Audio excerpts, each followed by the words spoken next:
ತುಂಗಭದ್ರಾ ಜಲಾಶಯದ 19ನೇ ಗೇಟ್ ಕಟ್ಟಾದ ಹಿನ್ನೆಲೆ ಈಗ ರಾಜ್ಯದ ಬೇರೆ ಬೇರೆ ಜಲಾಶಯಗಳಲ್ಲೂ ಕೂಡ ಅಧಿಕಾರಿಗಳು ಫುಲ್ ಅಲರ್ಟ್ ಆಗಿಬಿಟ್ಟಿದ್ದಾರೆ. ಹಾಸನದ ಹೇಮಾವತಿ ಡ್ಯಾಮ್ ಅನ್ನ ಅಧಿಕಾರಿಗಳು ಪರಿಶೀಲನೆ ಮಾಡಿದ್ದಾರೆ.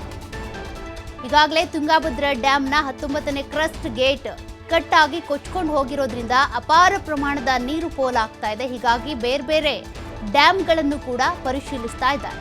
ಒಟ್ಟು 6 ಗೇಟ್ಗಳನ್ನು ಹೊಂದಿರುವಂತಹ ಹೇಮಾವತಿ ಜಲಾಶಯವನ್ನು ಕೂಡ ಈಗಾಗಲೇ ಅಧಿಕಾರಿಗಳು ಪರಿಶೀಲನೆ ನಡೆಸ್ತಾ ಇದ್ದಾರೆ. ಎಲ್ಲಾದರೂ ಏನಾದರೂ ನೀರು ಪೋಲಾಗ್ತಾ ಇದೆಯಾ, ಅದೇ ರೀತಿಯಾಗಿ ಗೇಟ್ಗಳು ಭದ್ರವಾಗಿದ್ದಾವೋ ಇಲ್ವೋ ಅಂತ ಪರಿಶೀಲನೆ ನಡೆಸ್ತಾ ಇದ್ದಾರೆ.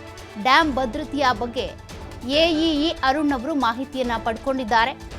ಇದಕ್ಕೆ ಸಂಬಂಧಪಟ್ಟಂತೆ ಏನಾದರೂ ಸಮಸ್ಯೆಗಳಿದೆಯಾ, ಈಗಾಗಲೇ ತುಂಗಭದ್ರಾ ಡ್ಯಾಮ್ಗೆ ಸಂಬಂಧಪಟ್ಟಂತೆ ಯಾರಿಗೂ ಕೂಡ ಇದಕ್ಕೆ ಈ ರೀತಿ ಆಗುತ್ತೆ ಅನ್ನುವಂಥ ಒಂದೇ ಒಂದು ಸೂಚನೆ ಕೂಡ ಇರಲಿಲ್ಲ. ಡ್ಯಾಮ್ನ ಗೇಟ್ ಕಟ್ ಆಗುತ್ತೆ, ಕೊಚ್ಕೊಂಡು ಹೋಗುತ್ತೆ, ಅಪಾರ ಪ್ರಮಾಣದ ನೀರು ಹೊರಗೆ ಹೋಗುತ್ತೆ, ಪೋಲಾಗುತ್ತೆ ಅಂತ. ಹೀಗಾಗಿ ಎಲ್ಲ ಡ್ಯಾಮ್ಗಳಲ್ಲೂ ಕೂಡ ಈಗ ಪರಿಶೀಲನೆ ನಡೆಸ್ತಾ ಇದ್ದಾರೆ ಅಧಿಕಾರಿಗಳು. ಸದ್ಯಕ್ಕೆ ಹೇಮಾವತಿ ಜಲಾಶಯದಲ್ಲೂ ಕೂಡ ಗೇಟ್ಗಳನ್ನ ಪರಿಶೀಲನೆ ನಡೆಸಿದ್ದಾರೆ. ಜೊತೆಗೆ ನೀರಿನ ಹರಿವಿನ ಬಗ್ಗೆ ಕೂಡ ಮಾಹಿತಿಯನ್ನು ಪಡ್ಕೊಳ್ತಾ ಇದ್ದಾರೆ. ಎಷ್ಟು ನೀರು TMC ನೀರಲ್ಲಿ ಈಗಾಗಲೇ ಭರ್ತಿ ಆಗಿದೆ, ಅದೆಲ್ಲದ್ರ ಬಗ್ಗೆ ಕೂಡ ಮಾಹಿತಿ ಪಡ್ಕೊಳ್ತಾ ಇದ್ದಾರೆ. ಭದ್ರವಾಗಿದೆಯಾ ಡ್ಯಾಮು, ಇದೇ ರೀತಿಯಾಗಿ ಯಥೇಚ್ಛವಾಗಿ ಮಳೆ ಆಯಿತು ಅಂದರೆ ಆ ನೀರಿನ ಫೋರ್ಸನ್ನು ತಡ್ಕೊಳ್ಳುವಂತಹ ಸಾಮರ್ಥ್ಯ ಇದೆಯಾ ಇಲ್ವಾ, ಅದೆಲ್ಲದ್ರ ಬಗ್ಗೆ ಕೂಡ ಮಾಹಿತಿ ಪಡ್ಕೊಳ್ತಾ ಇದ್ದಾರೆ.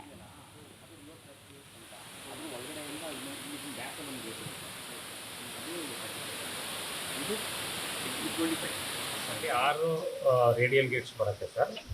ಸೊ ನಮ್ಮದು ಇದು ಇನ್ಸೆಪ್ಷನ್ನು 1976 ಆಗಿರೋದು.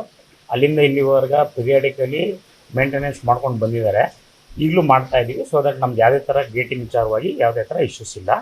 ಸೊ ನಮಗೆ 2024 ಮಾರ್ಚಲ್ಲಿ ನಮ್ಮದು ಕಂಪ್ಲೀಟ್ ಸಿಸ್ಟಮ್ಮು, ನಮ್ಮದು ಎಪಾಕ್ಸಿ ಪೇಂಟಿಂಗು ಮತ್ತು ಎಲ್ಲ ಮೇಂಟೆನೆನ್ಸು ಆಗಿದೆ ರೇಡಿಯಲ್ ಗೇಟ್ಸ್. ಹಾಗಾಗಿ ನಮ್ದು ಗೇಟ್ಸಿಂದ ಸಮಸ್ಯೆ. ಈಗ ಇದು ರೈಸ್ ಮಾಡಿದಾಗ ಎಷ್ಟು ಸೆಕೆಂಡ್ ಇದೆ? 30 ಸೆಕೆಂಡ್ಸ್ಗೆ 1 ಫೀಟ್ ಎದಳುತ್ತೆ ಸರ್. 30 ಸೆಕೆಂಡ್ಸ್ಗೆ 1 ಫೀಟ್ ಇದೆ. 6 ಗೇಟ್. ಹಾಂ, 6 ಅಂದರೆ ಇಂಡಿವಿಜುವಲ್ ಗೇಟ್ಸು, ಇಂಡಿವಿಜುವಲ್ ಇದಿದೆ. ಆ ಗೇಟ್ಸ್ಗಳಿಗೆ ಇದು ಎಲೆಕ್ಟ್ರೋಮೆಕ್ಯಾನಿಕಲ್ ಸಿಸ್ಟಮ್ ಇದೆ. ಸೊ ನಾವು ಯಾವ ಬಟನ್ಸ್ ಯಾವ್ದು ಇದು ಮಾಡ್ಕೊತೀವಿ ಅದ್ರ ಪ್ರಕಾರ ಅದು ಆ ಗೇಟ್ಸ್ಗಳು ಯೂಸ್ ಆಗ್ತದೆ. ಈ ಓಪನ್ ಕ್ಲೋಸಿಂಗ್ ಏನು ಎಲೆಕ್ಟ್ರೋಮೆಕ್ಯಾನಿಕಲ್ ಸಿಸ್ಟಮ್ ಸರ್. ಹೌದು. ಸೊ 44 ವರ್ಷದಿಂದ ಹೇಮಾವತಿ ಜಲಾಶಯ. ಹೌದು. ಒಟ್ಟು ಸಾಮರ್ಥ್ಯ ಎಷ್ಟು ಸರ್? ಇದು 37 37.103 ಗ್ರಾಸ್ ಕೆಪಾಸಿಟಿ ಸರ್.